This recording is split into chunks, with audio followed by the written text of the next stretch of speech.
Assalamualaikum warahmatullahi wabarakatuh. Hai semua, perkenalkan saya Mama Zoe. Di video kali ini sesuai judulnya, saya akan mengajak teman-teman semua untuk budget with me di bulan Februari. Sambil ngobrol-ngobrol dikit nih tentang step by step budgeting berdasarkan pengalaman saya, teman-teman. Sebelum lanjut, seperti biasa saya mau menyapa teman-teman semua dulu nih. Hai, apa kabar kalian? Saya harap kalian semua dalam keadaan sehat, bahagia, dan berlimpah banyak rezeki ya teman-teman. Amin. Nah, tak lupa juga nih, saya mau menginformasikan kepada teman-teman semua bahwa pembuatan video ini tak ada niat sama sekali untuk pamer ataupun ria ya teman-teman. Saya harap melalui video ini teman-teman semua bisa melihat cara saya dalam melakukan budgeting tanpa harus menghiraukan nilai dari budgetnya itu sendiri. Karena seperti yang kita ketahui ya, berbeda orang, maka berbeda juga kebutuhan mereka, pola konsumsi mereka, dan rezeki yang dititipkan kepada mereka. Karena di atas langit bisa ada langit ya teman-teman. Oleh karenanya sangat bijak apabila video ini bisa dijadikan bahan referensi buat teman-teman yang mungkin baru pertama kali nih membuat budgeting.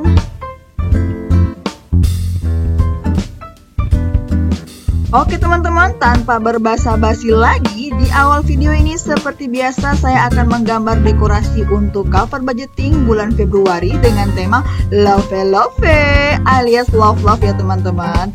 Karena bulan ini tuh bulan yang penuh dengan cinta. Dan semoga di bulan yang penuh cinta ini kita semua juga menerima limpahan banyak kasih sayang dari orang-orang terkasih kita ya teman-teman. Amin. Nah, oke, sambil saya mendekor, sambil saya ngobrol-ngobrol juga nih mengenai step by step dalam melakukan budgeting sesuai dengan apa yang telah saya alami.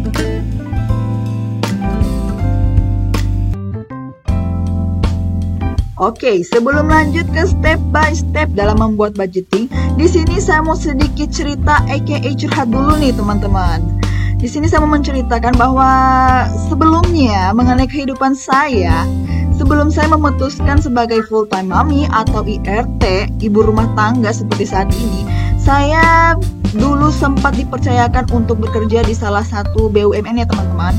Dimana tentunya karena bekerja, saya jadi terbiasa mengelola pendapatan yang pada saat itu bisa dibilang jumlahnya kalau digabung nih antara pendapatan saya dan suami itu kira-kira 2 kali lipat dari dana yang harus saya kelola nantinya ketika saya memutuskan untuk resign ya teman-teman. Nah, di sini bisa teman-teman bayangkan dong ya bagaimana bingungnya saya ketika setengah pendapatan itu hilang dengan posisi kebiasaan konsumtif saya yang pada saat itu masih belum bisa untuk menyesuaikan. Dan pada saat itu juga sudah ada anggota keluarga baru di tengah-tengah keluarga kecil kami, yaitu anak gadis saya yang bernama Zoe tentunya. Ya, kalau dihitung-hitung adalah sekitar 6 bulanan saya belajar beradaptasi dengan kondisi keuangan saat itu. Sampai-sampai habis loh pesangon resign saya teman-teman. Karena tiap bulannya tuh selalu saya ambil sedikit demi sedikit untuk menutupi biaya kebutuhan hidup keluarga saya pada saat itu. Hingga akhirnya lihat teman-teman, alhamdulillah Allah memberikan rezekinya dengan suami saya yang naik gaji saat itu. Di sini saya harus mengakui bahwa memang rezeki Allah itu maha luas. Ketika kita melepaskan sesuatu karena niat baik, insya Allah akan digantikan dengan yang lebih baik lagi ya. Alhamdulillah. Nah, lanjut nih teman-teman. Dalam posisi gaji suami yang sudah naik, kenaikan gaji ini tidak lagi saya anggap sebagai sumber pendapatan yang harus saya kelola ya teman-teman. Pokoknya kenaikan gaji itu saya tidak mau ambil lagi. Saya percayakan ke suami saya untuk membayarkan kewajiban-kewajiban kami seperti wifi, KPR, paket data kartu prabayar kami, langganan Netflix, bahan bakar, untuk kendaraan suami, catering suami di kantor, dan lain sebagainya. Jadi, gaji naik ini saya gunakan sebagai peluang untuk saya dalam mengurangi item-item kebutuhan hidup yang selama ini memang semua saya yang kelola sendiri. Pokoknya langsung saya bagi nih tanggung jawab untuk pengelolaan uang kita masing-masing. Walaupun memang penghasilan saya diperoleh semua dari gaji suami, tapi tetap saya libatkan suami untuk sama-sama mengelola uang tersebut. Pokoknya saya dalam tahap ini hanya terima bersihnya saja dari penghasilan yang suami dapat. Dan hebatnya lagi, apa yang saya kelola saat ini tuh nilainya sama persis dengan jumlah gaji pokok yang saya terima waktu bekerja saat itu ya teman-teman. Masya Allah, luasnya rezekimu ya Allah, dan skema rezekimu sungguh nyata dalam hidupku. Alhamdulillah, Alhamdulillah, Alhamdulillah. Tuh kan, saya jadi curhat. Oke deh, kita lanjut saja nih. Namanya mama ya, dapat kelonggaran dana itu untuk dikelola tentunya jadi makin bijak dong dalam mengelola uang itu sendiri. Karena di pikiran saya nih ya, saya tidak mau lagi kayak sebelum-sebelumnya yang dikit-dikit ngorek tabungan utama untuk penuhi kebutuhan hidup bulanan kami. Jadilah saya mulai belajar budgeting ini yang sebenarnya susah-susah gampang nih teman-teman. Jadi di sini saya akan kasih 6 poin pokoknya saja ya teman-teman dalam step by step budgeting berdasarkan pengalaman yang telah saya lalui.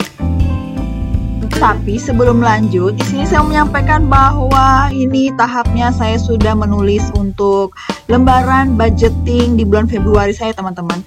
Untuk budgeting di bulan Februari ini sebenarnya tidak ada yang berubah. Pendapatan masih sama di angka 7 juta rupiah, alhamdulillah. Kemudian yang berubah itu ialah alokasi dana untuk saving atau tabungan saya. Di sini saya menambah tabungan menjadi 30% dari total pendapatan ya teman-teman. Soalnya kemarin waktu mereview anggaran di bulan Januari itu ternyata saya banyak nyisahnya ya teman-teman. Jadi alangkah lebih baiknya kalau saya langsung mengalokasikannya saja ke dalam tabungan di awal bulan seperti yang saya buat di bulan Februari ini. Dan di sini juga untuk pengeluaran saya pisahkan ya teman-teman, untuk yang saya ambil cash dengan yang saya ambil tunai biar saya tidak bingung lagi nih nanti untuk memasukkannya di dompet pintar. Oke, sekarang kita lanjut aja teman-teman. Untuk step by step dalam membuat budgeting bagi pemula ala Mama Joy. Nah, di step pertama itu ialah hitunglah sumber pendapatan kita. Nah, dalam hal ini kita harus menghitung semua sumber pendapatan kita ya teman-teman. Kalau di saya pribadi, memang untuk saat ini cuma mengharapkan dan mengandalkan pendapatan dari gaji suami atau single income saja. Ini jangan ditiru ya teman-teman. Jadi malu. Soalnya saya saat ini masih meraba-raba nih cara atau rencana apa yang harus saya lakukan untuk menambah sumber pendapatan saya. Namun bagi teman-teman di luar sana mungkin yang memiliki banyak sumber pendapatan, misalnya dari hasil usaha, jualan online, hasil investasi, gaji dari suami, gaji pribadi, dan lain sebagainya, itu semua harus diakumulasikan ya teman-teman jadi ke dalam satu sumber pendapatan. Karena dengan mengetahui jumlah keseluruhan dari sumber pendapatan kita, maka kita jadi tahu nih berapa dana yang harus kita kelola untuk budgeting kita ini. Jadi layaknya pepatah ya teman-teman, tak kenal maka tak sayang maka tak cinta. Jadi bagaimana kita mau bisa mencintai duit kita dalam membelanjakannya kalau kita tidak mengenal dan mengetahui berapa sumber penghasilan kita. Oke? Nah, sekarang kita lanjut saja nih teman-teman ke step nomor 2. Step nomor 2 ini adalah alokasikan pengeluaran kita. Nah, oke, setelah kita mengetahui sumber pendapatan dan jumlah dana yang harus kita kelola, maka langkah selanjutnya yaitu mengalokasikan pengeluaran kita.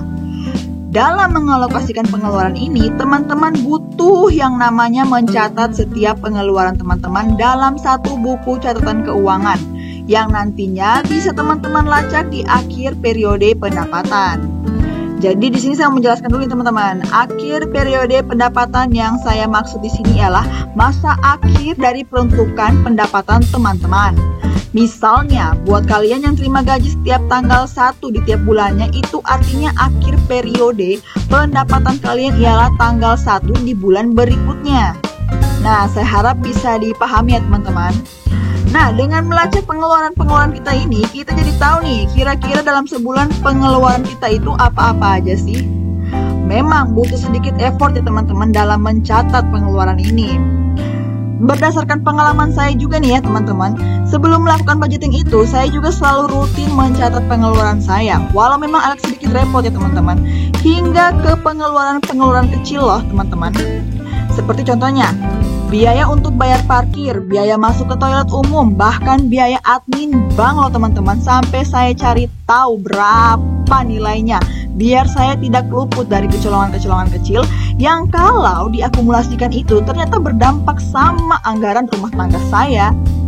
Pokoknya semakin rutin teman-teman mencatat pengeluaran teman-teman, maka akan semakin terbiasa teman-teman dalam melakukan hal tersebut. Dan berdasarkan pengalaman saya nih ya teman-teman, ketika saya sudah terbiasa dengan hal itu, maka saya lebih cenderung langsung menghindari hal-hal yang dapat menimbulkan pengeluaran-pengeluaran kecil karena merasa capek untuk mencatatnya. Dan hasilnya ya teman-teman, itu mempengaruhi kebiasaan saya. Saya jadi malas kalau harus dikit-dikit keluar ke Alfamidi atau supermarket hanya untuk jajan-jajan harian. Karena ketika kita ke Alfamidi atau ke supermarket itu kita pastinya harus mengeluarkan biaya parkir lagi kan teman-teman. Pokoknya dari sini yang namanya jajan harian langsung saya akumulasikan sekali seminggu di alokasi dana untuk jajan mingguan, biar cuman sekali bayar parkir. Ya memang kalau dilihat-lihat terkesan pelit ya teman-teman, tapi worth it kok. Namun sekali lagi, ini hanya pengalaman saya loh teman-teman. Mungkin di teman-teman nanti dampaknya dari mencatat pengeluaran harian ini bisa berbeda juga ya teman-teman. Nah oke, lanjut saja. Dengan metode mencatat pengeluaran harian ini, diharapkan di akhir bulan nanti kita bisa melacak nih duit kita habis untuk apa-apa saja. Dan dari sini kita jadi bisa langsung mengalokasikan pengeluaran kita ke dalam beberapa pos pengeluaran. Nah oke, sekarang kita lanjut saja nih ke step nomor 3. Step nomor 3 kita yaitu tetapkan tujuan. Ini penting ya teman-teman, karena dalam melakukan apapun itu kita memang harus didasari oleh tujuan yang pasti. Karena buat apalah kita hidup tanpa adanya tujuan ya teman-teman. Di sini yang saya maksud itu ialah tujuan keuangan ya teman-teman. Baik jangka panjang, jangka pendek, dan juga jangka menengah yang kiranya teman-teman ingin capai nantinya. Contoh nih, untuk pengeluaran jangka panjang yang mungkin rate waktunya itu 5-10 tahun. Teman-teman ingin menambah properti untuk aset teman-teman semua. Atau misalnya dalam jangka waktu 3-5 tahun nih, teman-teman mau misalnya menambah atau mengganti kendaraan pribadi teman-teman. Atau mungkin juga dalam waktu 1 tahun belakangan ini untuk jangka pendek teman-teman mau menabung untuk dana haji buat teman-teman atau dana pendidikan anak teman-teman. Itu tujuannya sudah harus kita set ya teman-teman, atau kita atur ya teman-teman. Oke, setelah tujuan ini teman-teman buat, maka selanjutnya adalah teman-teman tentunya butuh cara dong untuk bisa menggapainya. Untuk itulah dibutuhkan yang namanya perencanaan untuk mencapai tujuan kita ini. Dan hal itu berhubungan dengan step nomor 4 kita, yaitu buatlah rencana. Nah, ketika tujuan kita sudah kita tetapkan nih teman-teman, maka selanjutnya kita bisa menyusun rencana untuk mencapai tujuan tersebut. Mulailah dengan rencana-rencana simple tiap bulannya ya teman-teman. Misalnya nih ya, contoh, tujuan kita ingin liburan. Anggaran yang kita butuhkan taruhlah sebesar 6 juta rupiah. Target liburannya misalnya masih 12 bulan lagi. Anggap saja ini untuk liburan akhir tahunnya teman-teman. Jadi di sini kita langsung saja nih bisa menentukan bahwa untuk tiap bulannya kita harus menyisihkan 500.000 rupiah agar dana liburan itu bisa tercapai. Dan untuk memastikan dana itu akan tersedia dan bisa kita sisihkan tiap bulannya, tentunya kita harus tahu nih dengan detail berapa sumber pendapatan kita dan kemana-kemana saja nih uang kita perginya. Jadi nyambung ya teman-teman dari step 1, 2, 3, dan 4. Dan selanjutnya kita akan beralih ke step nomor 5. Step nomor 5 ini yaitu sisihkan dana untuk pengeluaran wajib. Artinya ini seperti pay yourself. Jadi ketika teman-teman memperoleh pendapatan teman-teman, alangkah baiknya teman-teman itu membayar untuk diri sendiri terlebih dahulu dengan mengutamakan pengeluaran wajib teman-teman. Jadi jangan dulu nih teman-teman, maaf nih ya, langsung menghambur-hamburkannya untuk menraktir teman-teman, menghambur-hamburkannya untuk menraktir keluarga. Memang itu baik teman-teman, tapi alangkah lebih baiknya kalau teman-teman memperoleh dana, memperoleh pemasukan, apalagi itu pemasukan ekstra, teman-teman terlebih dahulu harus mempertimbangkan nih untuk mengumpulkan dana-dana untuk pengeluaran wajib teman-teman. Nah, untuk pengeluaran wajib ini, itu pengeluaran yang biasanya melekat nih pada aset atau properti yang teman-teman miliki.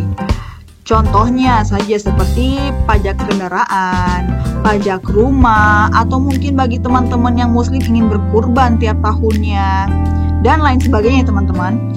Nah, itulah yang harus kita utamakan terlebih dahulu ketika kita memperoleh yang namanya pendapatan. Dan ini penting loh teman-teman, sebagai bahan pertimbangan kita untuk menyusun budgeting kita nantinya. Karena seperti yang teman-teman tahu ya teman-teman, bahwa pengeluaran wajib ini nilainya itu biasanya tidak sedikit. Nah, dalam membayarnya pun itu akan mempengaruhi anggaran kita kalau misalnya kita bayarkan sekaligus dalam 1 bulan. Untuk itulah, tiap bulannya kita harus bisa mencicil pengeluaran wajib ini, dan jadikanlah pengeluaran wajib tahunan ini termasuk ke dalam satu alokasi pengeluaran bulanan kita ya teman-teman dalam menyusun budgeting. Nah, oke teman-teman, itu tadi step nomor 5 kita. Sekarang kita beralih ke step nomor 6 atau step terakhir kita ya teman-teman dalam menyusun budgeting, yaitu review anggaran bulanan. Nah teman-teman, jumlah pendapatan sudah kita ketahui nih, terus mengalokasikannya berdasarkan catatan pengeluaran juga sudah kita lakukan. Dan tujuan-tujuan keuangan pun sudah kita tetapkan. Rencana untuk mencapai tujuan itu juga sudah kita buat. Tak lupa juga pengeluaran wajib sudah kita ketahui nih teman-teman. Maka langkah selanjutnya agar budgeting kita itu sukses ialah dengan mereview atau melihat kembali anggaran bulanan kita. Dengan cara mereview anggaran bulanan kita bisa melihat kembali nih catatan keuangan kita melalui pos-pos alokasi pengeluaran yang telah selesai kita buat hingga akhir bulan itu. Baik itu alokasi pengeluaran untuk kebutuhan sehari-hari, pengeluaran untuk kewajiban, pengeluaran untuk tujuan-tujuan keuangan kita, dan lain sebagainya. Nah, yang kita review itu ialah kira-kira mana nih yang alokasi dananya berlebih dan mana nih yang justru kurang atau minus di akhir bulan.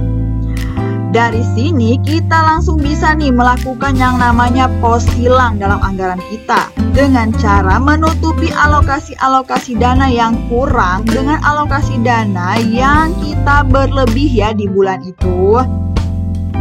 Oke teman-teman, kiranya itu dia ya tadi ke-6 step by step budgeting ala Mama Joy. Dan alhamdulillah juga nih, untuk budgeting bulan Februari ini saya sudah selesai dengan beberapa perubahan hasil review budget bulan Januari.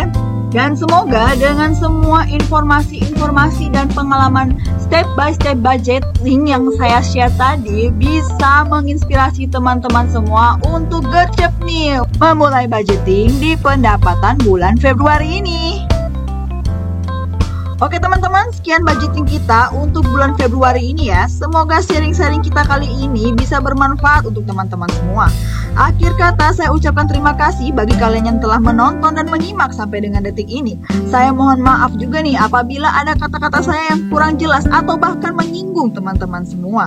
Seperti biasa, yang positifnya harap bisa diambil dan yang negatifnya harap untuk bisa dilupakan.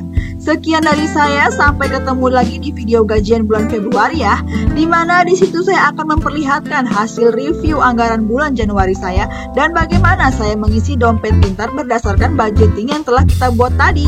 Oke, saya mohon pamit ya. Wassalamualaikum warahmatullahi wabarakatuh. Bye bye.